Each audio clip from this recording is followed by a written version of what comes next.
चलो हम लोग केमिकल कोऑर्डिनेशन पढ़ रहे हैं, ठीक है।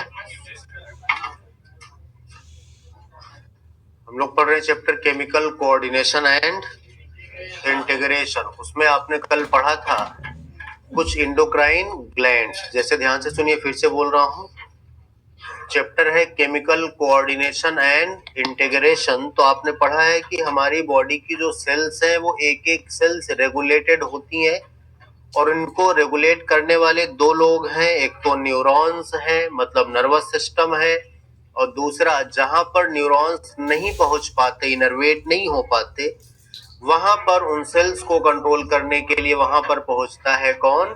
केमिकल्स।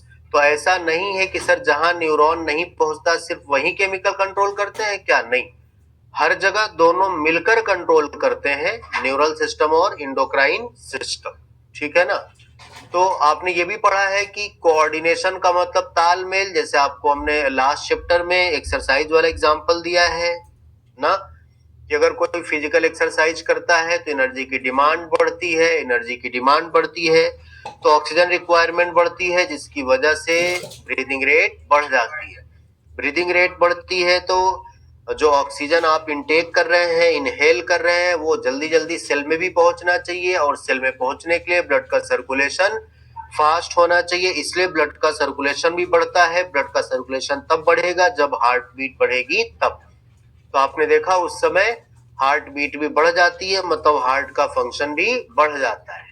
आप एक्सरसाइज कर रहे हैं, फिजिकल वर्क कर रहे हैं, फिजिकल एक्सरसाइज कर रहे हैं, आप मेनली मसल्स का काम कर रहे हैं, लेकिन function of the lungs and heart also increases. बात सही है कि नहीं? ये इनमें तालमेल ही तो है, कोऑर्डिनेशन ही तो है। बोलो बात सही है कि नहीं? अगर आप एक्सरसाइज कर रहे हैं और ब्रीथिंग रेट ना बढ़े तो आप तुरंत ही थक जाएंगे। जो कुछ समय के बाद आप थकते हैं, इनएडिक्वेट सप्लाई ऑक्सीजन की जो कुछ समय के बाद पता चलती है, अगर आपको ब्रीदिंग रेट आपका न बढ़े तो आप तुरंत ही थक जाए। बात समझ गए ना? और अगर ब्लड का सर्कुलेशन फास्ट ना हो तो ऑक्सीजन जल्दी जल्दी सेल में नहीं पहुंचेगी, तब भी कोई फायदा नहीं ब्रीदिंग रेट बढ़ने का। बात सही है कि नहीं? तो आप एक काम करने की वजह से आपके बॉडी के और भी ऑर्गन्स जो है वो उनके साथ मिलकर काम कर रहे हैं। यही तो तालमेल है, यही तो कोऑर्डिनेशन है। आपने पढ़ा है। तो अभी तक आपने नर्वस सिस्टम के थ्रू कोऑर्डिनेशन पढ़ा था, और अब हम क्या पढ़ रहे हैं? केमिकल्स के थ्रू कोऑर्डिनेशन पढ़ रहे हैं। यहाँ पर हम मेनली जो केमिकल्स हैं उन्हें हार्मोन्स बोलते हैं। तो आपने हार्मोन की दो डिफिनीशन पढ़ी है, याद करिए, क्लासिकल डिफिनीशन और एक करेंट डिफिनीशन। क्लासिकल डिफिनीशन आपने जो पढ़ी थी वो आपने पढ़ा है कि केमिकल्स मतलब कि hormones produced from endocrine gland poured directly into the blood and transported to distantly located target organs. बात सही है ना? तो भैया हार्मोन जो है, जो केमिकल है, ये इंडोक्राइन ग्लैंड से निकलते हैं, और आपको डिफरेंस पता है एक्सोक्राइन और इंडोक्राइन का? इंडोक्राइन ग्लैंड से निकलते हैं, ब्लड में पोर्ड हो जाते हैं और ब्लड से ट्रांसपोर्ट होते हैं। इससे तो आपने पढ़ा था कि ब्लड एक मीडियम है, न्यूट्रिएंट का ट्रांसपोर्ट, हार्मोन का ट्रांसपोर्ट, गैसेस का ट्रांसपोर्ट कराता है। बात सही है? ये ट्रांसपोर्ट कराता है, कनेक्शन प्रोवाइड करता है, इसलिए तो कनेक्टिव टिश्यू भी है। बात सही है कि नहीं? उसके बाद फिर आपने करंट डिफिनीशन पढ़ी है। करंट डिफिनीशन में आपने पढ़ा था कि हार्मोन आर नॉन न्यूट्रिएंट, मतलब हम इनको खाने से नहीं ले सकते। जैसा कि आपने अमीनो एसिड पढ़ा है, इसेंशियल अमीनो एसिड पढ़ा है ना। आप प्रोटीन कैसे लेते हैं? खाने से ले सकते हैं, जो इसेंशियल अमीनो एसिड है, लेकिन ये नॉन न्यूट्रिएंट, इन्हें हम खाने से नहीं ले सकते। एक्ट एज इंटरसेलुलर मैसेंजर, दो सेल्स के बीच मैसेज पहुंचाने का काम करते हैं। And produced in trace amount, बहुत कम अमाउंट में, हमने बोला था नैनोग्राम में इनका सिक्रेशन होता है। बात सही है? अच्छा, आपने पढ़ा था पहले नर्वस सिस्टम और एंडोक्राइन सिस्टम की। नर्वस सिस्टम जो है point two point connection provide करता है, क्विक एक्शन लेता है, फास्ट काम करता है, लेकिन शॉर्ट लिव्ड होता है। और एंडोक्राइन सिस्टम जो है केमिकल कोऑर्डिनेशन प्रोवाइड करता है केमिकल्स के थ्रू, और ये स्लो काम करता है लेकिन लॉन्ग लिव्ड होता है। बताया है कि नहीं? ये बात पहले आपने लास्ट चैप्टर में पढ़ा है। फिर आपने यहाँ पर कुछ इंडोक्राइन ग्लैंड की हेडिंग थी, ह्यूमन इंडोक्राइन सिस्टम। इसमें आपने कुछ इंडोक्राइन ग्लैंड के नाम पढ़ा है, pituitary, pineal, thyroid, parathyroid, thymus, adrenal, पढ़ा है ना कुछ? आप इंडोक्राइन का मतलब आपको पता है कि ऐसे सिक्रेशन, पहले भी हमने आपको बताया है कि हार्मोन्स को छोड़ दिया जाए तो बॉडी के जितने भी सिक्रेशन है सब एक्सोक्राइन ग्लैंड के सिक्रेशन है। अच्छा, यहाँ पर कुछ ऐसी भी ग्लैंड्स हैं जो कि हेट्रोक्राइन है, मिक्स्ड है, दोनों का काम करती हैं, जैसे पैनक्रियाज और गोनैड्स पढ़ा है आपने। गोनैड्स में आपने पढ़ा था testis in male, ovary in female. इनका काम जो है वो गैमीट प्रोडक्शन का है और उसके साथ साथ हार्मोन का भी सेक्रेशन कराते हैं। फिर आपने पढ़ा है कुछ नॉन इंडोक्राइन ग्लैंड्स भी हैं, टिश्यू भी हैं जो हार्मोन का सेक्रेशन कराते, जबकि वो नॉन इंडोक्राइन है, वो इंडोक्राइन नहीं है, जैसे लिवर, किडनी, हार्ट, जीआईटी, ये सब आपने पढ़ा था। फिर आपने उसके बाद एक हेडिंग पढ़ी था हाइपोथैलेमस। हाइपोथैलेमस आपने पढ़ा था कि ये मास्टर ग्लैंड है, फोर ब्रेन का पार्ट है, डायंसेफेलॉन का पार्ट है, बोलो बात सही है, थैलेमस के बेस पर प्रेजेंट होता है, ये तो आपने ब्रेन में पढ़ा था। इसमें कुछ न्यूरो सेक्रेटरी सेल्स पाई जाती हैं, ये न्यूरॉन ही है, और वो न्यूरो सेक्रेटरी सेल जिसे हम न्यूक्लियाई बोलते हैं, क्या बोलते हैं, न्यूक्लियाई, ये हार्मोन का सेक्रेशन कराते हैं जिसे हम हाइपोथैलेमिक हार्मोन बोलते हैं। और ये इसे मास्टर ग्लैंड इसलिए बोला क्योंकि हम पिट्यूटरी पढ़ेंगे उसे मास्टर ग्लैंड बोलते हैं, और पिट्यूटरी जो मास्टर ग्लैंड है उसको कंट्रोल करने वाली, रेगुलेट करने वाली ये हाइपोथैलेमस है, इसलिए इसे क्या बोला, master gland. Basal part of diencephalon पढ़ लिया है। यहाँ से दो तरह के हार्मोन निकलते क्योंकि ये रेगुलेट करता है पिट्यूटरी को, तो कोई किसी को रेगुलेट करेगा तो दो तरह से रेगुलेट करेगा, या तो प्रमोट करेगा या तो इनहिबिट करेगा। यहाँ से दो तरह के हार्मोन निकलते, एक प्रमोटरी हार्मोन और एक इनहिबिटरी हार्मोन। प्रोमोटरी हार्मोन जो है वो प्रमोट करता है सिंथेसिस और सेक्रेशन को, और इनहिबिटरी हार्मोन जो है वो इनहिबिट करता है पिट्यूटरी के सेक्रेशन को। जैसे प्रमोटरी में एक एग्जांपल है GnRH, पूरा नाम ही है इसका। अच्छा, और भी हार्मोन यहाँ से निकलते हैं, जैसे ग्रोथ हार्मोन पिट्यूटरी से निकल रहा है ना, तो ग्रोथ हार्मोन रिलीजिंग हार्मोन वो भी निकलता है कहां से, हाइपोथैलेमस से। अभी हम मिडिल पिट्यूटरी से MSH पढ़ेंगे, मेलानोसाइट स्टिमुलेटिंग रिलीजिंग हार्मोन, वो भी हाइपोथैलेमस से निकलता है। फिलहाल और सारे एग्जांपल्स दिए नहीं है आपके एनसीईआरटी में, एक एग्जांपल है GnRH, बाकी होते और भी हैं, बात समझ गए ना। तो ये जो हार्मोन है GnRH, गोनाडोट्रोफिन रिलीजिंग हार्मोन, तो भैया एंटीरियर पिट्यूटरी से निकलता है गोनाडोट्रोफिन। गोनाडोट्रोफिन में आते हैं FSH और LH। तो जो ये GnRH है ये एंटीरियर पिट्यूटरी को स्टिमुलेट करता है कि तुम GnRH निकालो, सॉरी क्या, गोनाडोट्रोफिन, FSH और LH निकालो। तो GnRH जो है ये हाइपोथैलेमिक हार्मोन है, एक्ट कहां पर कर रहा है, एंटीरियर पिट्यूटरी पर, बात समझ गए। ऐसे ही सोमैटोस्टैटिन है जो इनहिबिटरी हार्मोन है, वो पिट्यूटरी को इनहिबिट करती है, रोकती है कि ग्रोथ हार्मोन मत निकालो, बात समझ गए ना। और यहीं से हाइपोथैलेमस से और भी निकलेगा, ये सोमैटोस्टैटिन तो इनहिबिटरी हो गया ना, यहीं से ग्रोथ हार्मोन रिलीजिंग हार्मोन निकलेगा, मतलब ग्रोथ पिट्यूटरी को स्टिमुलेट करेगा, ग्रोथ हार्मोन निकालो। तो दोनों तरह से काम करता है। नहीं तो मन में आएगा सर ये ग्रोथ हार्मोन को इनहिबिट कर रहा है तो फिर रिलीज कैसे होता है, तो दूसरा भी है जो रिलीज करवाएगा, बात समझ गए ना। आपको स्टिमुलेटरी में एक ही एग्जांपल दिया गया GnRH, और भी होते हैं, सोमैटोस्टैटिन को रिलीज कराने वाला हार्मोन, ग्रोथ हार्मोन को रिलीज कराने वाला हार्मोन, प्रोलैक्टिन को रिलीज कराने वाला हार्मोन। तो जितने भी पिट्यूटरी से हार्मोन निकल रहे हैं, इन सब को निकालने के लिए, पिट्यूटरी को रेगुलेट करने के लिए जो हार्मोन निकलते हैं वो निकलते हैं स्टिमुलेटरी हार्मोन। जो पिट्यूटरी को स्टिमुलेट करेंगे वो सब हाइपोथैलेमस से निकलते हैं, उन्हें हाइपोथैलेमिक हार्मोन बोलते हैं, बात समझ गए। इतनी कहानी आपने पढ़ लिया था।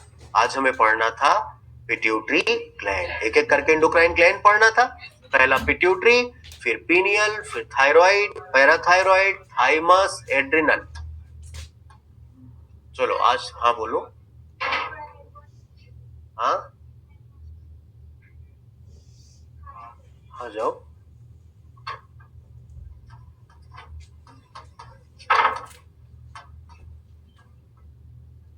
पिट्यूटरी ग्लैंड ना,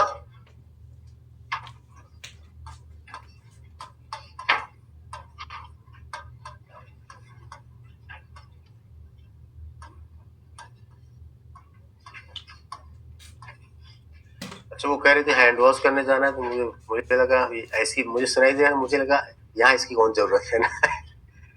पिट्यूटरी ग्लैंड, ठीक है। अब सुनो, पिट्यूटरी ग्लैंड एक स्मॉलेस्ट इंडोक्राइन ग्लैंड, तो हम लोग किसकी बात कर रहे हैं, इंडोक्राइन ग्लैंड की बात कर रहे हैं। ये एक स्मॉलेस्ट इंडोक्राइन ग्लैंड है, स्मॉलेस्ट इंडोक्राइन ग्लैंड। अब हम लोग इंडोक्राइन ग्लैंड की बात कर रहे हैं। स्मॉलेस्ट इंडोक्राइन ग्लैंड प्रेजेंट कहां होता है? प्रेजेंट है इन अ बोनी कैविटी। अब present in a bony cavity, NCERT जो लोग पढ़ रहे हो, जहां पर लिखा है बोनी कैविटी, उसी के ऊपर लिखो स्फिनॉइड बोन। कौन सी बोन की कैविटी है? स्फिनॉइड बोन की कैविटी है, उसी कैविटी में प्रेजेंट है। और कैविटी का नाम क्या है? कॉल्ड सेला टर्सिका। ये लिखा है ना कि बोनी कैविटी, तो इसका मतलब बोन्स की कैविटी है। बोन्स की कैविटी, जैसे आपने ग्लेनोइड कैविटी पढ़ा है, एसिटाबुलम पढ़ा है, फोरामेन मैग्नम पढ़ा है, बोलो बात सही है ना? ऐसे ही कैविटी है, बोन्स की कैविटी है। कौन सी बोन? Sphenoid bone. किसमें आती? फ्रंटल में कि क्रैनियल में? क्रैनियल में पढ़ा है ना? किसमें आती है? पेस्ट ऑफ, याद करो। वैसे भी बोला था frontal, parietal, temporal, occipital, sphenoid और इथमोइड, बोला था ना। चलो, तो ये जो है प्रेजेंट है बोनी कैविटी में। कौन सी बोन की कैविटी है? स्फिनॉइड बोन की कैविटी। कैविटी का नाम है सेला टर्सिका। इसी में प्रेजेंट है कौन? पिट्यूटरी ग्लैंड, एक स्मॉलेस्ट ग्लैंड है। फिर से बोला, इसे मास्टर ग्लैंड भी बोलते हैं। क्या बोलते हैं? तभी तो इसको कंट्रोल करने वाले को क्या नाम दिया था आपने? Master of master gland. तो ये मास्टर ग्लैंड है। अगर हम लोग देखा जाए तो पिट्यूटरी को डिवाइड किया गया है दो पार्ट में। ये कर एंटीरियरली पिट्यूटरी को डिवाइड किया गया कितने पार्ट में? दो पार्ट में। एक का नाम है एडिनोहाइपोफाइसिस और दूसरे का नाम है न्यूरोहाइपोफाइसिस। आओ जरा देखते हैं। पिट्यूटरी को डिवाइड किया है दो पार्ट में। दो पार्ट में, एक है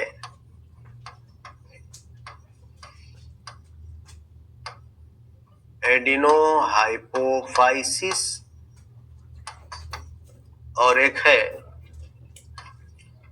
न्यूरोहाइपोफाइसिस।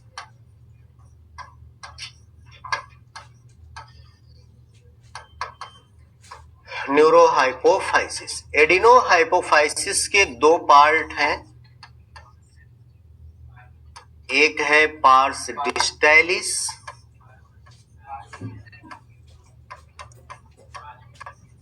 पार्स डिस्टैलिस, और एक है parse intermedia.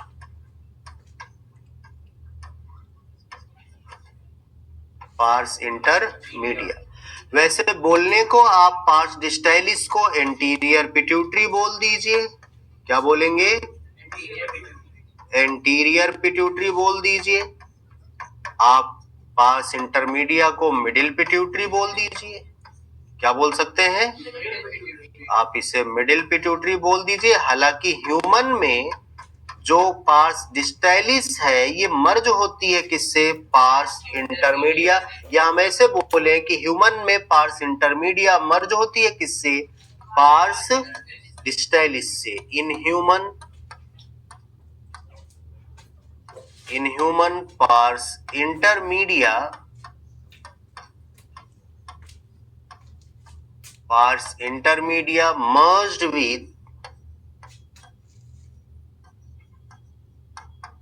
merged with pars distalis।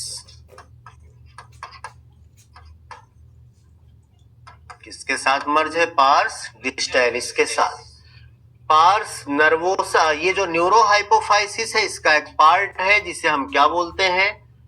Parse nervosa. Parse nervosa, ठीक है। और पार्स नर्वोसा जिसे हम बोलते हैं पोस्टीरियर पिट्यूटरी। क्या बोलते हैं? Posterior pituitary. पोस्टीरियर पिट्यूटरी, ठीक है। तो क्या क्या बोलेंगे? एंटीरियर पिट्यूटरी, मिडिल पिट्यूटरी और पोस्टीरियर पिट्यूटरी। करें एंटीरियरली अगर देखा जाए तो पिट्यूटरी ग्लैंड को डिवाइड किया गया कितने पार्ट में? दो, एडिनोहाइपोफाइसिस और एडिनो को दो पार्ट में, पार्स डिस्टैलिस और पार्स 5 डिस्टल को एंटीरियर पिट्यूटरी, 5 डिस्टल इंटरमीडिया को मिडिल पिट्यूटरी, लेकिन ह्यूमन में दोनों मर्ज होती हैं एक साथ, ठीक है ना। न्यूरो हाइपोफाइसिस में एक ही है, पार्स नर्वोसा या पोस्टीरियर पिट्यूटरी। अगर कहीं पर हम एडिनो हाइपोफाइसिस लिखे डायरेक्ट एंटीरियर पिट्यूटरी लिख दे तो कोई गलत नहीं है, बात समझ गए ना। ऐसा आपको लिखा मिल जाए तो कोई गड़बड़ नहीं है। चलिए आइए जरा देखते हैं। अब आपने ये पढ़ा है कि सर पिट्यूटरी को रेगुलेट करने वाला कौन है? हाइपोथैलेमस। कौन है? और भैया देखते हैं हाइपोथैलेमस अगर इनको रेगुलेट कर रहा है, ये है हाइपोथैलेमस और ये है पिट्यूटरी ग्लैंड।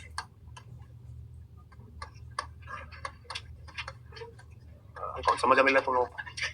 हाइपोथैलेमस, ठीक है ना। ये हाइपोथैलेमस और ये कौन है बोलो? पिट्यूटरी है। और जरा देखते हैं ये कंट्रोल करेगा तो कैसे कंट्रोल करेगा। यहाँ पर ये न्यूरॉन्स है, मतलब न्यूरो सेक्रेटरी सेल्स, जिन्हें हम क्या नाम देंगे? न्यूक्लियाई। क्या नाम देंगे? न्यूक्लियाई। अब ध्यान से सुनो भैया, ये वाला जो पार्ट है इसे बोलते हैं एडिनो हाइपोफाइसिस। तो क्या हम इसे एंटीरियर पिट्यूटरी डायरेक्ट बोल सकते हैं क्या? एडिनो हाइपोफाइसिस, इसे हम एंटीरियर पिट्यूटरी लिख दे तो कोई डाउट किसी को?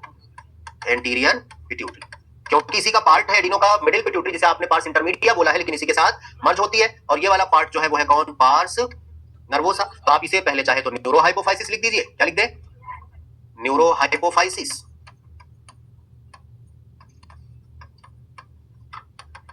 न्यूरो हाइपोफाइसिस, या क्या लिखेंगे? Pars nervosa. या इसी को हम पोस्टीरियर पिट्यूटरी डायरेक्ट लिख दे? बोलो कोई डाउट? पोस्टीरियर पिट्यूटरी ये है हाइपोथैलेमस में कुछ न्यूरो सेक्रेटरी सेल, जिसे हम न्यूक्लियाई बोल सकते हैं, ठीक है ना। क्या बोलेंगे? हाइपोथैलेमस है ना, ये हाइपोथैलेमस है। हाइपोथैलेमस में ये है न्यूक्लियाई, न्यूक्लियाई जिसे हम बोले न्यूरो सेक्रेटरी सेल्स। और उनका नाम क्या है बोलो? न्यूक्लियाई। कहां पर? हाइपोथैलेमस में, ठीक है ना। हाइपो अब यहां पर भैया ये जो है हाइपोथैलेमस में जो न्यूक्लियाई है, ये हार्मोन का फॉर्मेशन कराएंगे। तो कुछ हार्मोन जो है वो डायरेक्ट आते हैं कहां पर? एक्सॉन के थ्रू। कहां पर आएंगे? पिट्यूटरी में, जैसे कि पोस्टीरियर पिट्यूटरी में, और एक्सॉन के टर्मिनल में यहां पर स्टोर होते हैं, ठीक है ना। और यहां से रिलीज कर दिया जाएगा पोस्टीरियर। तो ये जो है, जो यहाँ से बन के आ रहे हैं वो हाइपोथैलेमिक हार्मोन है, वो पिट्यूटरी के हार्मोन नहीं है। यहाँ पर बन रहे और बन के यहाँ पर आएंगे, डायरेक्ट आएंगे न्यूरॉन्स के थ्रू, ठीक है ना, एक्सॉन के थ्रू। लेकिन कुछ ऐसे भी हैं जो वहां पर बनेंगे तो, लेकिन डायरेक्ट नहीं आएंगे, ये आएंगे किसी पोर्टल सिस्टम के थ्रू। तो इसका नाम है हाइपोफाइसियल। एनसीईआरटी लिखती है पोर्टल सिस्टम, तो आप पूरा लिखिए हाइपोफाइसियल पोर्टल सिस्टम। जब आपको बॉडी फ्लूइड्स एंड सर्कुलेशन में hepatic portal system, renal portal system बोला था, रीनल कोरोनरी सर्कुलेशन बताया था, तो बोला था कि और हम लोग पढ़ेंगे हाइपोफाइसियल पोर्टल सिस्टम। ये बात समझ आई? तो देखो यहां से बनेगा हार्मोन, उन्होंने इधर लिखा है ये पोर्टल सिस्टम, इधर लिख दिया हाइपोफाइसियल पोर्टल सिस्टम। यहां से बनेगा हार्मोन, डायरेक्ट एक्सॉन के थ्रू नहीं आएगा, बल्कि किसी दूसरे पोर्टल सर्कुलेशन होगा, इसके थ्रू आएगा। कहां पर? एंटीरियर पिट्यूटरी में। बताओ हाइपोथैलेमस से निकलने वाले हार्मोन्स कौन से पिट्यूटरी में डायरेक्ट पहुंच रहे हैं? पोस्टीरियर पिट्यूटरी में। इसका मतलब कौन सी पिट्यूटरी इनके डायरेक्ट कंट्रोल में होगी? पोस्टीरियर पिट्यूटरी में। बोलो बात सही है कि नहीं? कोई डाउट? चलो तो यहाँ पर अब ये भी याद रखोगे, neuro hypophysis is direct under control of, direct under regulation of hypothalamus. बोल सकते हैं क्या? डायरेक्ट अंडर कंट्रोल बोलो या डायरेक्ट अंडर रेगुलेशन बोलो, कोई रटने वाली चीज नहीं, समझने वाली है, ऑफ हाइपोथैलेमस। बोलो कोई डाउट? और इस पर क्वेश्चन आता है एंटीरियर और पोस्टीरियर पिट्यूटरी में कौन डायरेक्ट रेगुलेट होती है हाइपोथैलेमस से? तो क्या बोलोगे? Posterior pituitary. पार्स इंटरमीडिया की पार्स नर्वोसा, पार्स नर्वोसा पढ़ा है ना, ठीक है। इतनी सी कहानी। अब आओ जरा देखते हैं। अब हाइपोथैलेमस से आपने हार्मोन्स तो पढ़ लिया है। अभी हमने बोला था जैसे गोनाडोट्रोपिन रिलीजिंग हार्मोन, ठीक है, किसको कंट्रोल करता है? एंटीरियर पिट्यूटरी को। पढ़ा है आपने, बात समझ गए। और जैसे भी आपने पढ़ा ग्रोथ हार्मोन रिलीजिंग हार्मोन, जैसे मेलानोसाइट स्टिमुलेटिंग रिलीजिंग हार्मोन, ये सब रिलीज करने वाले हार्मोन है, वो कहां से निकलेंगे? यहाँ से, और यहाँ पर आएंगे। जैसे फॉर एग्जांपल जीएनआरएच यहाँ बन के एंटीरियर पिट्यूटरी तक पहुंची और एंटीरियर पिट्यूटरी से कहेगी कि अब तुम एफएसएच और एलएच निकालो। समझ गए ना? कोई डाउट? तो जीएनआरएच कौन सा हार्मोन है? Hypothalamic hormone. वो यहाँ तक आया और कहा कि तुम एफएसएच और एलएच निकालो, वो इसको कंट्रोल कर रही है। जब तक जीएनआरएच नहीं आएगी तब तक एंटीरियर पिट्यूटरी नहीं निकालेगी एफएसएच और एलएच, ठीक है ना। ऐसे ही ग्रोथ हार्मोन रिलीजिंग हार्मोन, जीएचआरएच बोल सकते हो। ग्रोथ हार्मोन रिलीजिंग हार्मोन यहाँ से निकलेगा, आएगा एंटीरियर पिट्यूटरी को कहेगा कि तुम ग्रोथ हार्मोन निकालो। समझ गए ना?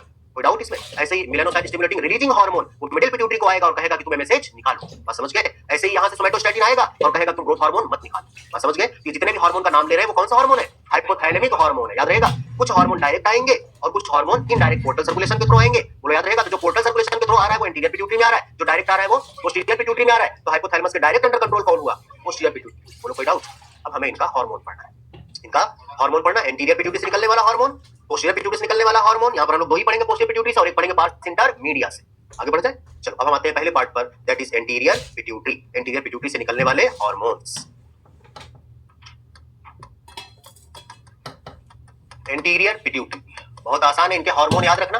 6 हार्मोन हम लोग पढ़ेंगे, ऐसे ध्यान सुन लो, गिन के याद रखो। कभी भूलने लगोगे तो आपको जो पढ़ना है उतना नहीं, तो भूलने लगोगे याद रहेगा कि हमने 6 पढ़ा, इसमें कभी 5 याद आया, 4 याद आया। समझ गए ना? अब जैसे आप लोग बाहर रहते हो, ठीक है, हॉस्टल लेके रहते हो या तो फ्लैट लेके रहते हो, अभी नहीं रहते हो, आगे जाओ मेडिकल कॉलेज तो रहोगे, ठीक है ना, या कोई रहता भी होगा, या तो फ्लैट लेके रहते हो या तो पीजी में रहते हो, बस सही है ना। तो ऐसे याद कर लो कि जब बाहर रह रहे हो या तो फ्लैट में रह रहे हो या तो पीजी में रह रहे हो। तो बस ऐसे ही याद कर लो, फ्लैट और पीजी। क्या बोला?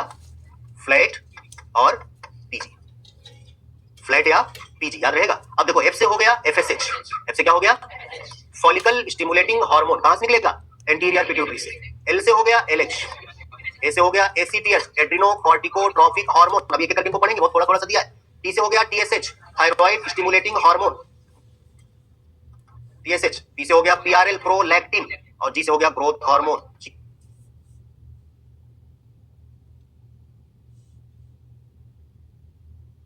Stimulating hormone, TSH. पी से हो गया पीआरएल, प्रोलैक्टिन, और जी से हो गया ग्रोथ हार्मोन, जीएच। समझ गए? तो याद रहेगा फ्लैट या पीजी। तो फ्लैट में एफ से एफएसएच, एल से एलएच, ए से एसीटीएच, टी से टीएसएच, और पीजी में पी से पीआरएल मतलब प्रोलैक्टिन, और जी से ग्रोथ हार्मोन, याद रहेगा। चलो इनका पूरा नाम लिखने की जरूरत तो नहीं है, याद है ना?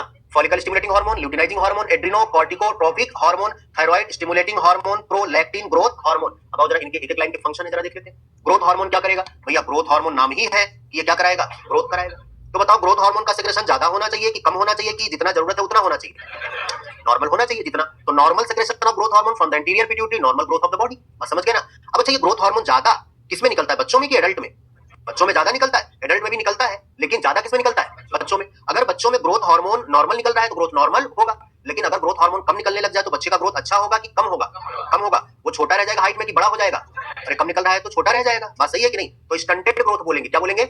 स्टेचर्ड हाइट होगी, मतलब छोटी हाइट होगी। बात समझ गए कि नहीं? इसमें कोई बड़ी बात तो है नहीं। भैया ग्रोथ हार्मोन कम निकलेगा तो ग्रोथ कम होगा, सीधी सी बात है। लेकिन अगर ग्रोथ हार्मोन ज्यादा निकल जाए, ग्रोथ हार्मोन ज्यादा निकल जाए तो ग्रोथ नॉर्मल रहेगा कि एबनॉर्मल हो जाएगा? एबनॉर्मल हो जाएगा, जिसे हम जाइगेंटिज्म बोलते हैं। क्या बोलते हैं? जाइंट का मतलब होता है विशाल, बड़ा ना, तो जाइंट हो जाएगा मतलब बड़ा हो जाएगा। और मेनली जो ग्रोथ होता है ज्यादा ना, वो फेशियल रीजन का ज्यादा होता है, ठीक है ना? ये वाला रीजन जो है ज्यादा हो जाता है, उसमें भी लोअर जॉ। और अगर अनचेक्ड रहा, रोका नहीं गया बहुत समय तक, तो हो सकता है ये इतना ग्रोथ हो जाए कि मुंह ही ना खुले उसका पूरी तरह से, मर भी सकता है, ठीक है ना? अनचेक्ड रहा तो। अब बच्चों में ग्रोथ हो रहा है, किसी के बच्चे का ज्यादा ग्रोथ हो रहा है, खुशी हमारे फूले नहीं समा रहा है, हमारा बच्चा दिन चुना चौगुना ग्रोथ कर रहा है, बाद में पता चला ये तो बीमारी है इसके अंदर। बोलो बात सही है? पता ही नहीं चलता है। अब बच्चे का ग्रोथ हो रहा है, अब पहले तो नॉर्मल हो रहा है, बढ़ रही है हाइट, बढ़िया लग रहा है, बात सही है। बाद में अचानक पता चला अभी तो हाइट ही बढ़ रही है, अब इसका फेस बड़ा होता चला जा रहा है, बॉडी साइज ज्यादा हो रहा है। बोलो बात सही है? तब तक टाइम ज्यादा निकल गया, नहीं रोका गया, अनचेक्ड रहा अगर प्रोलॉन्ग लंबे समय तक, और ग्रोथ हार्मोन ऐसा है पता ही नहीं चलता कि ग्रोथ हो रहा है, नॉर्मल है कि एबनॉर्मल है। बस समझ गए ना? तो इसकी वजह से डेथ भी हो सकती है। तो अगर बच्चों में एबनॉर्मल सेक्रेशन हो जाए, over secretion of growth hormone हो जाए तो क्या बोलोगे? जाइगेंटिज्म, याद रहेगा। और कम सेक्रेशन हो जाए, अंडर सेक्रेशन हो जाए तो ड्वार्फिज्म, स्टंटेड ग्रोथ, बोलो याद रहेगा। और अगर यही एडल्ट में ग्रोथ हार्मोन का सेक्रेशन ज्यादा होने लग जाए तो ऐसे एडल्ट, ऐसे एक्रोमेगाली, क्या हो जाएगा? एक्रोमेगाली। ऐसे दो हैं ओवर सेक्रेशन वाले, एक तो जाइगेंटिज्म और एक एक्रोमेगाली। बच्चों में ओवर सेक्रेशन होगा तो जाइगेंटिज्म होगा, और बड़ों में अगर ओवर सेक्रेशन होगा तो एक्रोमेगाली होगी, बोलो याद रहेगा। तो हम यहाँ पर बोलते हैं growth hormone, normal secretion, normal growth, ये तो कोई लिखने वाली बात ही नहीं है। बोलो भाई, नॉर्मल सेक्रेशन मतलब जितना होना चाहिए नॉर्मल सेक्रेशन, तो क्या होगा? बोलो नॉर्मल ग्रोथ। याद करना है इसको यहीं पर। अब देखो देखते देखते तुम्हारी फर्स्ट एनसीईआरटी कंप्लीशन पर आ गई। ये लास्ट चैप्टर भी है शायद, लास्ट चैप्टर है। और हमने पहले भी कहा था फिजियोलॉजी जब पढ़ा होगा उसके पहले देखो पढ़ते चलो रोज का रोज ना, और नहीं पढ़ा होगा तो तुम्हें लगा सर पूरी एनसीईआरटी खत्म हो गई, 19 चैप्टर, हाँ तो खत्म हो गई। और ऐसे तुम सोचते सोचते अगली एनसीईआरटी भी खत्म हो जाएगी, ठीक है? हाँ कम उसके चैप्टर थोड़े कुछ बड़े हैं मान लो, ठीक है ना? 13 चैप्टर उसमें है, लेकिन अब ये याद होना चाहिए। और फिर से बोलता हूँ कि जब जाओ तभी सवेरा, अगर अभी भी नहीं पढ़े हो तो रोज का रोज पढ़ते जाओगे, और एक एक दिन अगर आधा आधा रिवाइज करते जाओगे तो एक दिन ऐसा आएगा जिसमें तुम्हारा पुराना बैकलॉग भी हो जाएगा और आगे भी बराबर आ जाओ, ठीक है? तो पढ़ना जरूर, पढ़ते रहो। Normal secretion, normal growth. अब यहाँ पर बोले अंडर सेक्रेशन, अंडर का मतलब क्या होता है? लो सेक्रेशन, ठीक है ना? अंडर सेक्रेशन, जिसे हम क्या बोलते हैं? लो सेक्रेशन। अब ग्रोथ हार्मोन तो पढ़ ही रहे हैं ना, कॉजेस ड्वार्फिज्म, इसे पिट्यूटरी ड्वार्फिज्म बोलते हैं। क्या बोलेंगे? क्योंकि अभी एक हम और आपको पढ़ाएंगे क्रेटिनिज्म, थायराइड ड्वार्फिज्म। बच्चों में क्या बोलेंगे? Thyroid dwarfism. तो इसे क्या बोलेंगे? ड्वार्फिज्म है। ड्वार्फिज्म में क्या होगा भैया? स्टंटेड ग्रोथ होगा। क्या होगा? स्टंटेड ग्रोथ होगा, मतलब ग्रोथ सही से नहीं होगी, ठीक है ना? ये अंडर सेक्रेशन है, लो सेक्रेशन है। Over secretion, over secretion in children, अगर बच्चों में ओवर सेक्रेशन हो जाए तो क्या बोलोगे? जाइगेंटिज्म। गिगेंटिज्म पढ़ लो तुम्हारी मर्जी, जाइंट से लिया गया। जाइंट का मतलब क्या होता है? बड़ा, विशाल ना, तो जाइगेंटिज्म। जाइगेंटिज्म मतलब नॉर्मल ग्रोथ होगा कि एबनॉर्मल? एबनॉर्मल ग्रोथ होगा, मेनली फेशियल रीजन का। इसका ओवरऑल तो पूरी बॉडी का ग्रोथ होगा, लेकिन मेनली उसमें अगर पूछे तो किसका होगा? फेशियल रीजन का। और फेशियल में भी किसका? लोअर जॉ का सबसे ज्यादा होगा। हाँ तो नाम बदल गया है, वो बड़े में हो रहा है, वो छोटे में हो रहा है, बच्चों में हो रहा है। बस समझ गए? जब बच्चों में होगा मेनली तो उनका ये भी बढ़ेगा, ओवरऑल होगा। जब बड़ों में होने लग जाएगा तो उनका ओवरऑल से ग्रोथ तो पहले से हुआ है, उनका मेनली इस रीजन का होगा, ठीक है? ये डिफरेंस होगा। जाइगेंटिज्म, अगर यही ओवर सेक्रेशन बोल दे किसमें?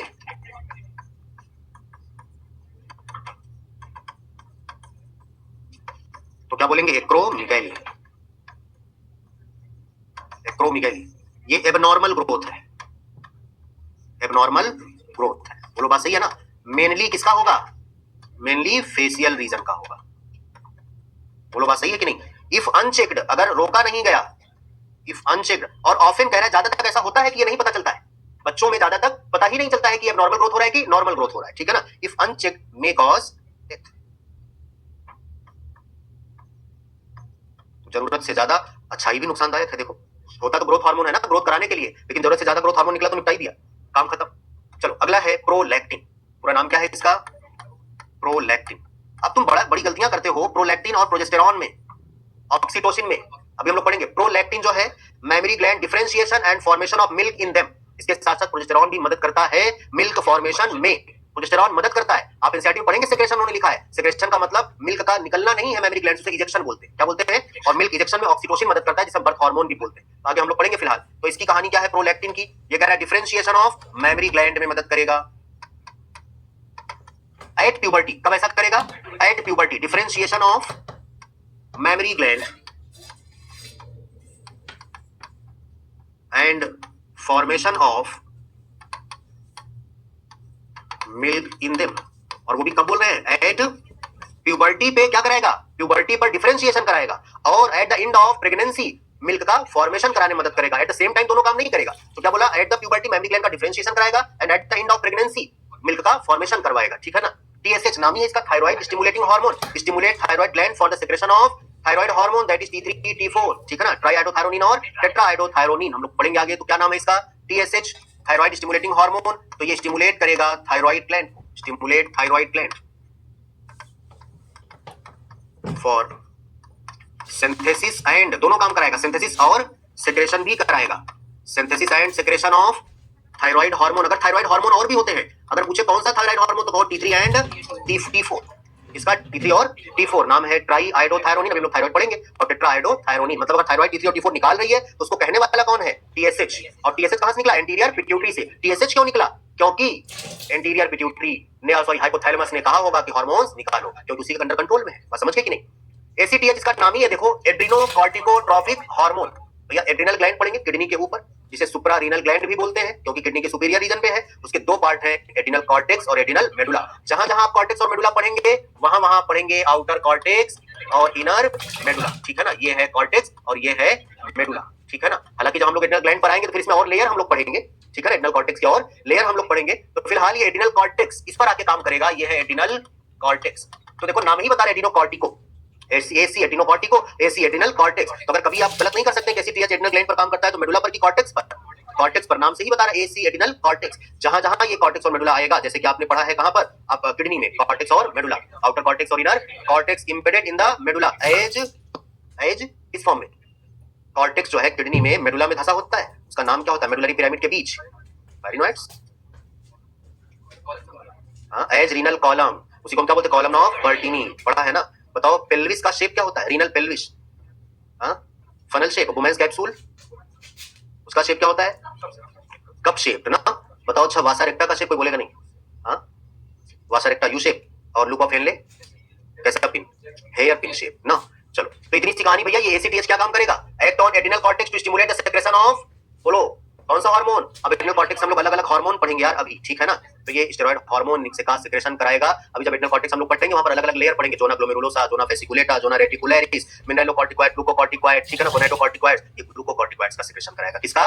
ग्लूकोकॉर्टिकॉइड्स का सेक्रेशन कराएगा। तो यहां पर लिखे ACTH एक्ट ऑन, कहां से निकल रहा है? एंटीरियर पिट्यूटरी से।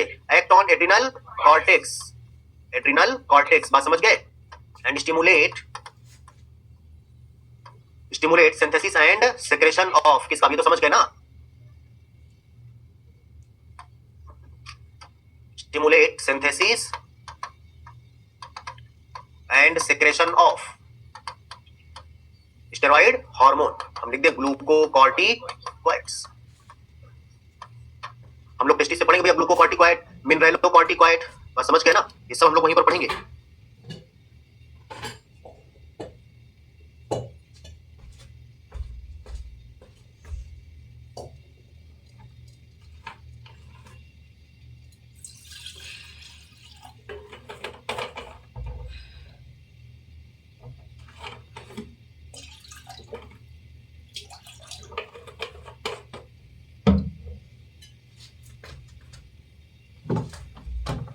बोलो एड्रिनल कॉर्टेक्स पर काम करेगा। क्या काम करेगा? Secretion of steroid hormone. हम लोग अभी हार्मोन का नेचर पढ़ेंगे, steroid hormone, peptide polypeptide hormone, protein nature का हार्मोन, ठीक है ना, एमिनो एसिड डेरिवेटिव, तो ये सारे हम लोग अभी आगे पढ़ेंगे। फिलहाल स्टेरॉइड हार्मोन मतलब लिपिड नेचर का हार्मोन। एफएसएच और एलएच दोनों ही काम करते हैं, मेल में भी और फीमेल में भी। दोनों मेल में भी काम करेंगे और दोनों फीमेल में भी काम करेंगे। काम क्या करेंगे, सबको समझ के याद रखना है। रट्टा मार को भूल जाओ, इनका नाम खुद ही बता रहा है, अभी तक इनका नाम बता रहा है, कौन कहां काम करेगा ना। और जरा बात करते हैं एफएसएच और एलएच पर। एफएसएच और एलएच किसी में ले लो, पहले मेल में ले लो या पहले फीमेल में ले लो। नाम है एफएसएच। अब देखो दोनों ऐसे याद रखो, एफएसएच और एलएच हमने क्या बोला, दोनों मेल में भी काम करेंगे और लेकिन उल्टा काम करेगा फीमेल में। ऐसे याद कर लो, एफ से फीमेल, एफ से एफएसएच।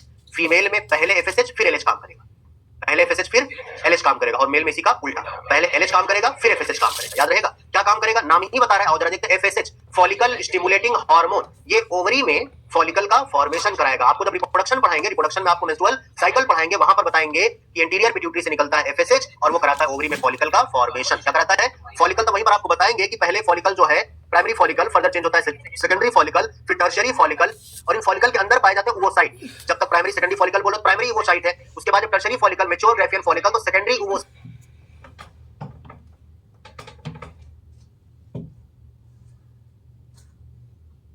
टर्शियरी फॉलिकल, और इन फॉलिकल के अंदर पाए जाते हैं ओवोसाइट।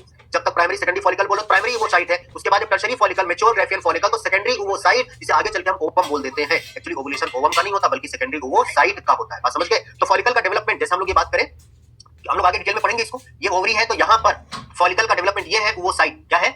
ओवोसाइट। इस ओवोसाइट के ऊपर आगे चल के लेयर बनने लग जाती है, जिसे हम बोलते हैं ग्रैन्युलोसा की सेल्स, जिसे हम फॉलिकुलर सेल्स बोलते हैं। ऐसे ये है प्राइमरी फॉलिकल, ठीक है ना। और इसके आगे बढ़ेंगे तो ये होगा सेकेंडरी फॉलिकल। फॉलिकुलर सेल्स का नंबर डिटेल में हम लोग बात करेंगे रिप्रोडक्शन में। ये यहाँ पर फॉलिकुलर सेल्स जो है, ग्रैनुलोसा की सेल जो है, इनका नंबर बढ़ता चला जाएगा। हम इसे प्राइमरी से सेकेंडरी फॉलिकल बोलेंगे। और आगे चलोगे तो यहीं पर, अब इसके अंदर का जो ये ओवोसाइट है ना, इसे प्राइमरी ओवोसाइट बोलेंगे। क्या बोलेंगे? लेकिन आगे चल के यही चीज अगर हम कहें तो कुछ इस तरह से होगी, कुछ इस तरह से ये चेंज होगा टर्शियरी फॉलिकल में। और टर्शियरी फॉलिकल में अंतर है भैया, ये देखो कुछ इस तरह से यहाँ पर कैविटी पाई जाएगी। सबके भी जरूरत नहीं है फिलहाल, जिसे हम लोग एंट्रम बोलते हैं, फ्लूइड फिल्ड कैविटी है जिसे हम एंट्रम बोलते हैं। और इसके बाद ये फर्दर चेंज हो जाएगी मैच्योर ग्राफियन फॉलिकल में। इस तरह से अगर हम बोले तो ये आगे चेंज हो जाएगी मैच्योर ग्राफियन फॉलिकल में, ठीक है ना। इस तरह से मैच्योर ग्राफियन फॉलिकल में मान लो ऐसे ये चेंज हो गई। अब इसके अंदर का ये जो ओवोसाइट है ना, इसको हम नाम क्या देंगे? Secondary oocyte. सेकेंडरी। अब ये जो फॉलिकल पढ़ रहे हो, primary follicle, secondary follicle, tertiary follicle, mature Graafian follicle, इन फॉलिकल का ग्रोथ कौन कराएगा? इन फॉलिकल का ग्रोथ कराएगा एफएसएच। अभी हम पूरी बात नहीं कर रहे हैं, हम लोग रिप्रोडक्शन नहीं पढ़ रहे हैं, बात समझ गए ना। सिर्फ हार्मोन्स का काम पढ़ेंगे, हार्मोन दोबारा नाम पढ़ेंगे, इसका पूरा काम पढ़ेंगे, एफएसएच और एलएच दोनों का। तो ये काम कौन कराएगा? ये काम कराएगा एफएसएच। और जब ये सेकेंडरी ओवोसाइट मैच्योर ग्राफियन फॉलिकल के अंदर बन जाएगा तो एलएच आएगा और इनको रप्चर करके इसको बाहर निकालेगा, जिसे बोलते हैं ओव्यूलेशन। क्या बोलते हैं? तो बोलो पहले कौन का? पहले सेकेंडरी ओवोसाइट बनेगा तब तो ओव्यूलेशन होगा। पहले मैच्योर ग्राफियन फॉलिकल बनेगा तब तो उसके अंदर से ओवोसाइट निकलेगा। तो फॉलिकल बनाने वाला एफएसएच। तो पहले काम किया कि नहीं किया? तो पहले एफएसएच काम करेगा और फिर उसके बाद वहां से ओव्यूलेशन कौन कराएगा? एलएच। कोई डाउट? यहां पर हम बोल सकते हैं इन फीमेल, तो यहां पर हम बोल सकते हैं in female FSH stimulate synthesis of या फॉर्मेशन, अभी सिंथेसिस क्या, formation of follicle. Formation of follicle मतलब Graafian follicle, primary, secondary, tertiary and mature Graafian follicle and LH. अब जब फॉलिकल बन गए तो एलएच स्टिमुलेट क्या करेगा? बोलो ओव्यूलेशन, या इंड्यूस हम लिखते ज्यादा अच्छा लगेगा। क्या बोलेंगे? इंड्यूस। तो एलएच क्या करेगा? Induce ovulation. तो बोलो पहले कौन काम किया, फिर कौन काम किया? बोलो कोई डाउट? चलो अब इसी का उल्टा हम लोग मेल में पढ़ेंगे। मेल में भैया हम लोग पढ़ेंगे टेस्टिस। टेस्टिस के अंदर हम लोग पढ़ेंगे सेमिनिफेरस ट्यूब्यूल। सेमिनिफेरस ट्यूब्यूल के अंदर स्पेस होगा जहां पर हम पढ़ेंगे इंटरस्टिशियल स्पेस। उससे वहां पर कुछ सेल पाई जाएंगी जिसे हम बोलेंगे इंटरस्टिशियल सेल, और उस सेल में होंगे लेडीज सेल्स। क्या होंगे? अभी यहां हमें बनाने की जरूरत नहीं है, अगर हम लोग बात करें तो इसको डिटेल में हम लोग वहीं पर बात करेंगे। अभी यहां बनाकर टाइम वेस्ट करने की जरूरत नहीं है। फिलहाल इस तरह से अगर हम ये बोले, ये पाई जाती है कौन सी सेल? टेस्टिस के अंदर, ठीक है ना, सेमिनिफेरस ट्यूब्यूल। यहां पर ये जो स्पेस है, यहां पर कुछ सेल्स पाई जाती हैं, ये इस तरह से, इनका नाम होता है इंटरस्टिशियल सेल। इंटरस्टिशियल सेल, या इसी का नाम होता है लेडिग सेल। क्या नाम होता है? Leydig cell. एलएच आता है, इस पर काम करता है। LH act on Leydig cells of testis, direct हम बोल दे। और यहां से अब ये जो है ना लेडिग सेल, ये फॉर्मेशन कराएगा एंड्रोजन का। इसका फॉर्मेशन कराएगा एंड्रोजन। जो है वो कोई एक हार्मोन नहीं है, एंड्रोजन एक ग्रुप ऑफ हार्मोन है। इस ग्रुप का एक हार्मोन है टेस्टोस्टेरॉन। कौन सा हार्मोन है? टेस्टोस्टेरॉन, जिसे मेल हार्मोन भी बोलते हैं। एंड्रोजन में मेनली हम किसकी बात करेंगे? टेस्टोस्टेरॉन की। किसकी बात करेंगे? हम लोग अभी पढ़ेंगे भैया जो काम मेल में टेस्टोस्टेरोन करता है वही काम फीमेल में, क्योंकि अभी यही हम लोग पढ़ेंगे आगे, गोनेड्स पढ़ा है ना, टेस्टिस एंड ओवरी, यही हम लोग पढ़ेंगे। जो काम मेल में ये करता है टेस्टोस्टेरोन, वही काम फीमेल में करती है एस्ट्रोजन। इसलिए टेस्टोस्टेरोन को मेल हार्मोन और एस्ट्रोजन को फीमेल हार्मोन है। At the time of puberty male में जो भी चेंज आता है, मोस्टेकन बियर्ड का फॉर्मेशन, स्पर्मेटोजेनेसिस, वॉइस का डीप होना, बस समझ गए ना, जितने भी काम होते हैं, axial hair, pubic hair, facial hair, सबका काम कौन करेगा, किसकी वजह से होता है, ये टेस्टोस्टेरोन जो डिफरेंशिएशन कॉज करता है मेल और फीमेल में, वो बात समझ गए ना, एंड्रोजन। अब उसके बाद यही सब काम फीमेल में कौन कराएगा, एस्ट्रोजन। इसलिए इसको मेल हार्मोन और उसको फीमेल हार्मोन भी बोलते हैं। चलो फिलहाल तो बोलो ये जो है एलएच आके इस पर काम करेगा, क्या बनवाएगा, एंड्रोजन, और एंड्रोजन अलोंग विद एफएसएच। अभी तो वही बता रहे जो यहाँ पर लिखा है, जब रिप्रोडक्शन में चलेंगे तो और भी आपको बताएंगे एफएसएच काम करता है सर्टोली सेल पर, इस पर काम करता है, वो आपको बताएंगे, वो नरिशमेंट प्रोवाइड करने में इस को मदद करता है। तो फिलहाल यहाँ याद रखेंगे कि एलएच जो है वो एंड्रोजन निकालेगा इस पर काम करके, और एंड्रोजन एफएसएच एंड्रोजन के साथ मिलकर इन्होंने कहा स्पर्मेटोजेनेसिस करा दिया। समझ गया ना, हाँ स्पर्मेटोजेनेसिस में एक तरह से मदद कर रहा है, क्योंकि स्पर्म बनने के बाद उसको नरिशमेंट चाहिए, तो वो जो है सर्टोली सेल से लेता है, वहां पर एफएसएच काम करके उसको प्रोवाइड करने का काम करता है। बोलो इसमें कोई डाउट? तो क्या लिखोगे यहाँ पर, पहले कौन काम कर रहा है, एफएसएच की एलएच, एलएच ना, तो भूलोगे तो नहीं, आप याद रहेगा। तो क्या बोला, in male LH act on Leydig cell of, अब उसका दूसरा नाम हमने लिख दिया है, लेडिक सेल ऑफ टेस्टिस, हम डायरेक्ट लिख दे, बोलो चलेगा ना, Leydig cells of testis, and stimulate the synthesis of, जहां जहां सिंथेसिस है सेक्रेशन भी कराएगा, सिंथेसिस एंड सेक्रेशन ऑफ किसका, बोलो एंड्रोजन। और एंड्रोजन में मेनली किसका, हमने नीचे ही बना के लिख दिया, मेनली टेस्टोस्टेरोन। दूसरी लाइन एफएसएच अलोंग विद, अब एफएसएच की बात करेंगे, एलएच तो पढ़ लिया ना, किसकी बात करेंगे, FSH along with androgen, androgen stimulate spermatogenesis, spermatogenesis, बात समझ गए। यहां तक काम किया है, यहां पर एफएसएच, कौन काम किया है, एफएसएच। अगर हम यहां पर बात करें इस तरह से, फिर आगे हम लोग पढ़ेंगे रप्चर्ड ग्राफियन फॉलिकल, जिसे हम कॉर्पस ल्यूटियम बोलते हैं, आगे भी बोलेंगे, इसमें और कुछ बनता है कॉर्पस, ठीक है ना। इस प्रोसेस का नाम ओव्यूलेशन, और ओव्यूलेशन कौन काम करेगा, एलएच। यहां पर काम किया एलएच, यहां पर काम किया एफएसएच, बोलो कोई डाउट? यहां पर काम किया पहले कौन, एलएच, और फिर कौन काम किया, एफएसएच, कोई डाउट? ये आपका कंप्लीट हुआ एंटीरियर पिट्यूटरी। तो इतने हार्मोन पढ़ा था हमने एंटीरियर पिट्यूटरी से, FSH, LH, ACTH, TSH, prolactin और ग्रोथ हार्मोन, इतने ही काम आपको पढ़ने हैं, बस समझ गए। अब आगे बढ़ते हैं हम लोग, मेलानोसाइट स्टिमुलेटिंग हार्मोन कहां से निकलेगा, मिडिल पिट्यूटरी से, पार्स इंटरमीडिया से। उसको निकालने के लिए भी एमएसएच रिलीजिंग हार्मोन कहां से आएगा, हाइपोथैलेमस से, और ये क्या कराएगा, मेलानोसाइट पर काम करेगा, मेलानोसाइट सेल है उस पर काम करेगा, और मेलानिन का सेक्रेशन कराएगा जो पिगमेंटेशन को रेगुलेट करेगा, बात समझ गए, कोई डाउट? तो इतना ही काम उसके बारे में आपको पढ़ना है। यहां पर बोले हम पार्स इंटरमीडिया, वैसे तो मर्ज होती है ना, पार्स इंटर, यहां से कौन निकलेगा, बोलो एमएसएच, नाम है मेलानोसाइट स्टिमुलेटिंग, ये सब इनके नाम खुद ही बता रहे हैं कि क्या काम करेंगे, melanocyte stimulating hormone, melanocyte stimulating hormone, act on, कहां काम करेगा, एक्ट ऑन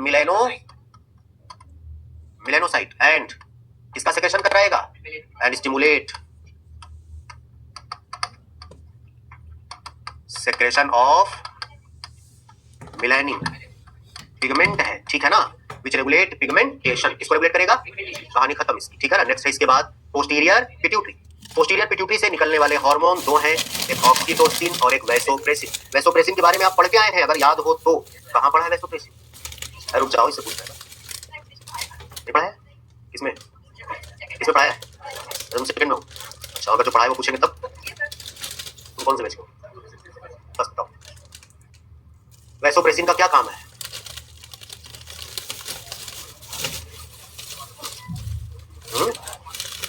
पढ़ा है ना यार, इसीलिए तो उसका दूसरा नाम पड़ा एडीएच, इसलिए तो नाम पड़ा उसका क्या, ADH, anti diabetic hormone. Kidney को जब निकाल देते हैं, हाँ क्या करते हैं किडनी को,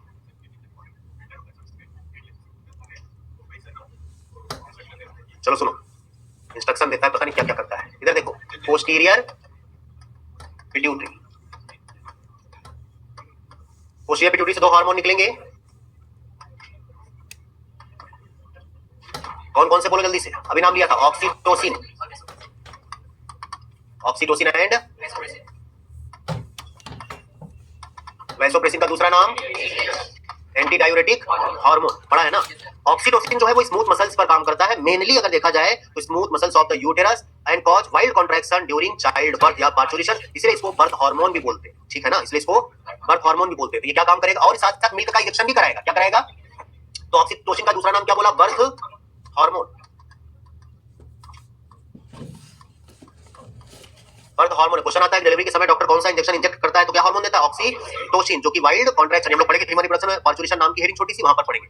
ऑक्सीटोसिन क्या कराएगा? Act on smooth muscles of the body, act on smooth muscles, बोलो बात सही है, mainly smooth muscles of uterus and cause wild contraction during child birth या पार्चुरेशन, ड्यूरिंग चाइल्ड बर्थ या पार्चुरेशन। एक काम तो ये हो गया। दूसरा काम इजेक्शन ऑफ मिल्क। क्वेश्चन आता है इस पर, सेक्रेशन और इजेक्शन दोनों में अंतर है। अगर सेक्रेशन बोल रहा है वो मेमोरी ग्लैंड में सेक्रेशन बोल रहा है, एल्वियोली हम लोग पढ़ेंगे उसकी कैविटी होती है उसमें स्टोर हो रहा है, वो वहां की बात कर रहा है, सेक्रेशन करा स्टोर कराता है, ठीक है ना। और ये इजेक्शन का मतलब जब बेबी सक करेगा मिल्क ब्रेस्ट फीडिंग के दौरान तो उसे क्या बोलेंगे? इजेक्शन, ठीक है ना। तो इजेक्शन में कौन मदद करता है? ऑक्सीटोसिन, ठीक है। इतना सा काम किसका है? ऑक्सीटोसिन का, इसलिए नाम बर्थ हार्मोन भी है। Vasopressin act on later part of nephron, बोलो भैया, जिसे हम डीसीटी बोल सकते हैं, डिस्टल कॉन्वोल्यूटेड ट्यूब्यूल, क्या बोलेंगे? Distal convoluted tubule. एंड बोलो क्या काम करेगा? एक्ट ऑन डीसीटी एंड किसमें हेल्प करेगा? बोलो स्टिमुलेट, या बोलते हेल्प इन एब्जॉर्प्शन ऑफ, या हम और सही बोले रीएब्जॉर्प्शन, बोले रीएब्जॉर्प्शन ऑफ, बोलो वाटर एंड इलेक्ट्रोलाइट्स। इन्होंने मेनली ये सोडियम की बात कर लेते हैं, हम इलेक्ट्रोलाइट्स बोल सकते हैं, बात समझ गए ना। इसलिए अभी क्या काम करता है यार? ये वाटर लॉस को रोकता है, prevent excessive water loss through urine. जिन्होंने एक्सप्रेशन पढ़ा है बताया होगा, सुन लो कि अगर डायबिटीज इंसिपिडस और डायबिटीज मेलाइटस पढ़ा है ना, अगर यूरिन में ग्लूकोज आने लग जाए, ग्लाइकोसीरिया बोलते हैं, कीटोन बॉडीज आने लग जाए, कीटोन्यूरिया बोलते हैं, यहाँ पर हम लोग फिर से पढ़ेंगे, वो इंडिकेटिव होते हैं डायबिटीज मेलाइटस के। लेकिन अगर यूरिन में एक्सेस में वाटर आने लग जाए तो जो यूरिन का कलर होगा वो कलरलेस हो जाएगा, जो टेस्ट होगा वो टेस्टलेस हो जाएगा। इस कंडीशन को बोलते हैं इंसिपिड। क्या बोलते हैं? इंसिपिड, बात समझ गए ना। तो उसे क्या बोलते हैं? Diabetes insipidus. क्या बोलते हैं? Diabetes insipidus. Excessive loss of water through urine, इसे बोलते हैं डाईयूरेसिस। उसी कंडीशन क्या बोलते हैं? डाईयूरेसिस। और ये एक्सेसिव लॉस को रोक रहा है क्योंकि एब्जॉर्प्शन करा रहा है ना। क्या करा रहा है? याद करो तो बॉडी फ्लूइड का लॉस, जिन्होंने एक्सप्रेशन पढ़ा है, बॉडी फ्लूइड का लॉस हो जाता है तभी ये निकलता है। तो बोलो ये एक्सेसिव लॉस ऑफ वाटर को रोकेगा, मतलब डायूरेसिस के अगेंस्ट काम करेगा, एंटी डायूरेटिक हार्मोन। बोलो बात सही है, prevent water loss through urine. अगर एक्सेसिव वाटर लॉस हो रहा है तो क्या बोलोगे? डायूरेसिस, लेकिन ये यूरेसिस को रोक रहा है, एंटी डायूरेटिक, याद रहेगा। तो क्या बोलोगे? Prevent water loss, excessive water loss बोलते हैं हम, prevent excessive water loss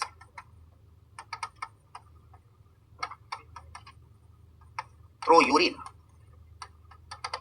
that is, अगर हम इसी को दूसरी भाषा में बोले, दैट इज प्रिवेंट डायूरेसिस। बोलो क्या बोलोगे? Prevent diuresis. डायूरेसिस को रोकेगा, हेंस इट्स नेम, इसलिए इसका दूसरा नाम क्या है? Hence it's name anti diuretic hormone. समझ आ रहा है कि हम खाली लिख रहे हैं? नहीं समझ आ रहा है? एंटी डायूरेटिक हार्मोन, समझ आया? अगर डायूरेसिस ज्यादा हो रहा है उसे क्या बोलते हो? Diabetes insipidus. तो हम यहां पर लिख दें excessive loss of water through urine, excessive loss of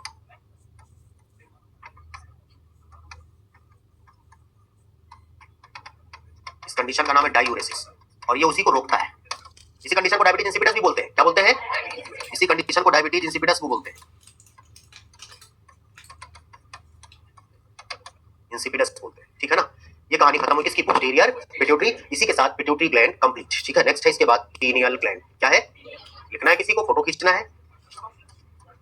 चलो फोकस करो, लो लाइट बंद करवा दे, फोटो खींचना तो चलो क्लास में खींच लेना। चलो अब अगली ग्लैंड है कौन सी? Pineal gland. प्रेजेंट होता है dorsal side of fore brain, that is on thalamus. कहां पर होता है? थैलेमस पर प्रेजेंट होता है, ठीक है ना। पीनियल ग्लैंड कह रहा है कि एक लोब की ग्लैंड है, एक लोब पाया जाता है, ठीक है ना। अगर ऐसा देखा जाए, हालांकि लोब की बात नहीं करते हैं। चलो पीनियल ग्लैंड कहां प्रेजेंट है? Present at dorsal side of four, dorsal side of fore brain, ठीक है ना। पीनियल ग्लैंड जो है इसे बोलते हैं बायोलॉजिकल क्लॉक। क्या बोलते हैं? Biological clock. ये एक हार्मोन का सेक्रेशन कराता है, ये एक हार्मोन का सेक्रेशन कराता है। हार्मोन का नाम है मेलेटोनिन। देखो वो मेलानिन पिगमेंट था और ये मेलेटोनिन हार्मोन है, बस समझ गया ना। कहां से निकलेगा? Pineal gland. इसको नाम क्यों दिया बायोलॉजिकल क्लॉक? इसे अब सुनो, क्योंकि बायोलॉजिकल क्लॉक इसलिए बोला क्योंकि आपको नेचुरली नॉर्मली बिना घड़ी देखे भी नींद आती है ना। एक बार आपको नींद आती है वो अलग बात है कि आप फिर घड़ी देखते हैं, कहते हैं अभी तो 12 ही बजा, अभी तो और व्हाट्सएप चलाएंगे, यूट्यूब चलाएंगे और आजकल इंस्टाग्राम चलाएंगे, रील्स देखेंगे ना, अभी 2 बजे सोएंगे, तो एक बार जो अपने आप आपको नींद आती है वो इसी की वजह से आती है। किसकी वजह से? बायोलॉजिकल क्लॉक, इसलिए बोला बायोलॉजिकल क्लॉक। फिर आपकी नींद खुलती है, पूरी नींद आपकी हो जाए तो एक बार आपकी नींद खुलती है, वो अलग बात है कि आप देखा अभी तो 7 ही बजे क्लास 10 बजे से, अभी तो 9 बजे तक सोए, बात सही है ना? तो ये जो काम कर रहा है ना आपको नींद आना और नींद खुलना, ये आपके डायर्नल को, समझ गए ना, ये आपके 24 आवर के रिदम को, स्लीप वेक साइकिल को, स्लीप सोना वेकअप जगना, सोने जगने की साइकिल को कंट्रोल करता है कौन? पीनियल ग्लैंड से निकलने वाला हार्मोन, इसलिए इस ग्लैंड को बोलते हैं बायोलॉजिकल क्लॉक। याद रहेगा क्या बोलते हैं? नींद आती है ना, आप कहीं आपको कहीं जाना हो और आप अलार्म लगाते हैं, लेकिन और आपका मन में रहता है कि नींद खुल जाए नहीं तो ट्रेन छूट जाएगी, खुल जाए नहीं तो एग्जाम छूट जाएगा, तो देखो अलार्म से पहले ही नींद खुल जाती है, वो कौन रिलीज होता है? मेलाटोनिन। बात समझ गए ना? ये जगवाएगा। अच्छा ये जो है ना, अगर लाइट ज्यादा होती है तो इसका सेक्रेशन कम होता है, इसका सेक्रेशन कम होता है तो आपको सोना तो लाइट बंद करो और माहौल बनाओ, ठीक है ना? क्योंकि जब लाइट कम होगी तो मेलाटोनिन का सेक्रेशन ज्यादा होगा और ये नींद लाएगा, इसलिए आपको लाइट बंद करने से नींद आती है। बात समझ गए ना? और लाइट ज्यादा होगी इसका सेक्रेशन कम होगा। बात समझ गए? अब वो अलग बात है कि कहते हो सर हमको तो चाहे जितनी बड़ी हमारे सूरज आ जाए तभी हम सो जाए, कुंभकर्ण है। बात समझ गए ना? तो चलो फिलहाल अभी इतनी कहानी याद रखो, आगे की वो और कहानी है, वो तुम्हें वहां तक हम जाएंगे नहीं। चलो इतनी बात समझ आई क्या? हाँ, क्योंकि इंटरेस्ट नहीं है। हाँ, कोई रीजन नहीं, सही में मजाक नहीं कर रहे। जिस काम में आपको इंटरेस्ट, आप मूवी देखिए आपको नींद नहीं आती, वो कम आती है, ठीक है ना? तो जिस काम में इंटरेस्ट होगा, बात समझ गए ना? पहला जो है वो इंटरेस्ट का खेल है, उसके बाद बाकी चीजें। जैसा आप सोचते हैं वैसा ही आप होते भी हैं। हाँ हाँ, कम निकले तो दिक्कत होगी, अफेक्ट होगा। चलो आगे बढ़े। चलो ये क्या क्या काम करेगा देखो इधर, रेगुलेट करेगा डायर्नल, यहां पर कहेंगे 24 आवर साइकिल है, 24 आवर की जो आपकी साइकिल है उसे रेगुलेट करेगा, ठीक है ना? अब यहां पर बोले स्लीप वेक साइकिल, इसी को डायर्नल ना, और क्या रेगुलेट करेगा? स्लीप वेक मतलब सोने और जगने की साइकिल को रेगुलेट करेगा, ठीक है ना? और ये क्या काम करता है ध्यान से सुनो, ये मेटाबॉलिज्म को भी कंट्रोल करता है, ये सब रेगुलेट हमने लिख दिया, रेगुलेट करेगा, मेटाबॉलिज्म को भी रेगुलेट करेगा, ये भी पिगमेंटेशन को रेगुलेट करेगा, किसको? पिगमेंटेशन को रेगुलेट करेगा, ये डिफेंस कैपेबिलिटी, डिफेंस मैकेनिज्म को भी रेगुलेट करेगा, डिफेंस कैपेबिलिटी, और फीमेल में मेंस्ट्रुअल साइकिल को भी रेगुलेट करेगा। तो क्या बोला? Menstrual, metabolism, pigmentation, defence capability, ठीक है ना? और मेंस्ट्रुअल साइकिल, एमपीडीएम ऐसे याद करो, एक हो गया मेंस्ट्रुअल साइकिल, एक हो गया पी से पिगमेंटेशन, डी से डिफेंस, एम से मेटाबॉलिज्म, ठीक है ना? और 24 आवर रिदम को कंट्रोल करेगा, वो इसलिए याद आ जाएगा क्योंकि इसको बायोलॉजिकल क्लॉक बोलते हैं, इसे तुम्हें याद आ जाएगा इसे, ठीक है ना? 24 आवर रिदम ऑफ द, या इसे हम बोल देंगे डायर्नल, कोई डाउट? याद रहेगा। इतना काम किसका है? पीनियल ग्लैंड का, इतना आपको पढ़ना है पीनियल ग्लैंड में। नेक्स्ट हेडिंग इसके बाद थायराइड ग्लैंड, ठीक है ना? हाँ बोलो, एक ही है, हो गया भैया? चलो कितना पहले लिख लो, लिखने का मतलब बंद करो भैया, कोई बंद कर दो लोग, इसका तो पीडीएफ मिलेगा, ये तो ऑनलाइन है, भरोसा नहीं है लेकिन तो मुझे पढ़ाना है।